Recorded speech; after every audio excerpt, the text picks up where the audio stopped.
Hello friends, in this lecture we will discuss about the difference between turbojet engine and turboprop engine.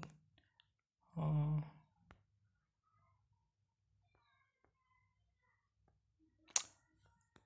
turbojet engine, turboprop engine.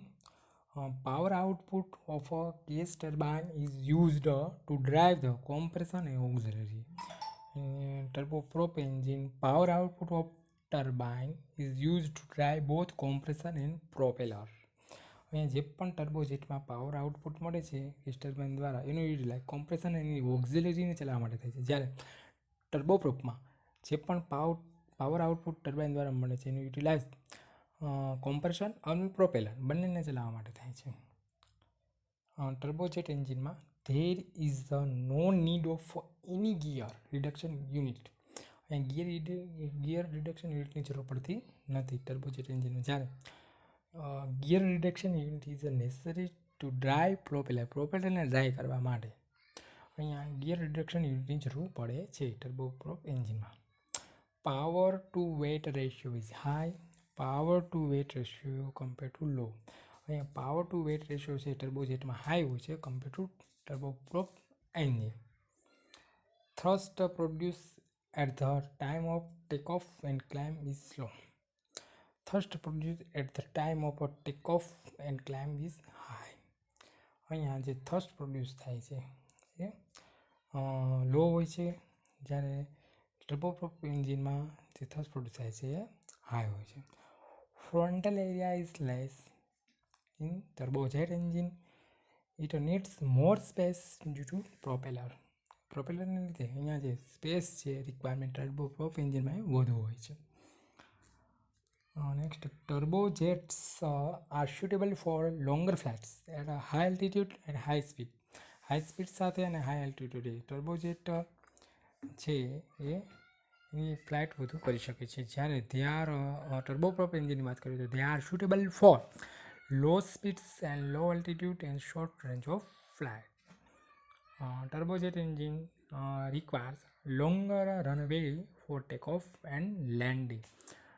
ટર્બોજેટ engine છે એના માટે runway છે longer હોય છે અને take off અને landing બંને રનવે છે લોંગ હોય છે, જ્યારે ટર્બોપ્રોપ એન્જિનની વાત કરતા requires shorter runway for take off and landing અને ટેક ઓફ માટે જે રનવે હોય છે ટૂંકો હોય છે, શોર્ટર હોય છે.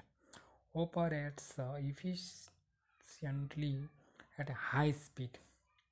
હાઈ સ્પીડ સાથે એ આપણે ઇફિશિયન્ટલી એને ઓપરેટ કરી શકીએ છીએ ટર્બોજેટ એન્જિનની, જ્યારે at a high speed due to shocks and flow separation the propeller efficiency decreases rapidly. પ્રોપેલરની ઇફિશિયન્સી ડિક્રીઝ થાય છે અહીંયા. Next, ramjet engine and pulse jet engine. Construction is simple. It is consist of a diffuser, combustion chamber and nozzle. Ramjet engine છે એનું construction એકદમ simple છે, એમાં ડિફ્યુઝર, combustion chamber અને નોઝલનો યુઝ થાય છે, જ્યારે પલ્સજેટ એન્જિનની વાત કરીએ તો it consist of a spring loaded shutter valves in addition to diffuser, combustion chamber and nozzle. અહીંયા વધારાનો કોમ્પોનન્ટ છે એ સ્પ્રિંગ લોડેડ શટર વાલ્વ્સ છે પલ્સજેટ એન્જિનમાં. Flow of air is continuous and steady, thrust is produce.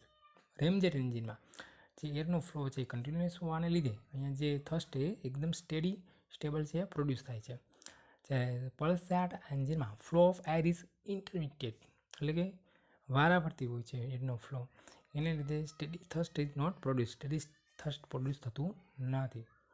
Make number in આ ramjet engine is supersonic. Stagnation temperature is very high.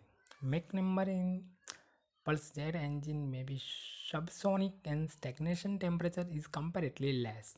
અહીંયા make number છે એ ramjet એન્જિનમાં એકદમ supersonic હોય છે, એની લીધે સ્ટેગ્નેશન ટેમ્પરેચર એકદમ હાઈ હોય છે, જ્યારે પલ્સજેટ એન્જિનમાં મેક નંબર છે એ સબસોનિક મળે છે, એની લીધે સ્ટેગ્નેશન ટેમ્પરેચર કમ્પ્લીટલી લો મળે છે. The combustion process is almost at a constant pressure. અહીંયા રેમજેટ એન્જિનમાં કમ્બશન પ્રોસેસ છે એ કોન્સ્ટન્ટ પ્રેશરે થાય છે. It operates on battery cycle અને બેટરી સાયકલ પર વર્ક કરે છે, જ્યારે પલ્સ જેટ એન્જિન છે કમ્બશન ઇન ઓલમોસ્ટ એટલે કોન્સ્ટન્ટ વોલ્યુમે કમ્બશન થાય છે, એટલે ઇટ રિસેમ્બલ ઓટો સાયકલ. એટલે પલ્સ જેટ એન્જિન છે ઓટો સાયકલને ફોલો કરે છે. Ramjet engine it does not produce thrust at rest. જે રેસ્ટ પછી આવે છે ત્યારે એ થસ પ્રોડ્યુસ કરતું નથી રેમજેટ એન્જિન. જ્યારે પલ્સેટ એન્જિન છે it can develop thrust at zero સ્પીડે પણ એ પલ્સેટ એન્જિન છે એ થસ પ્રોડ્યુસ કરી શકે છે.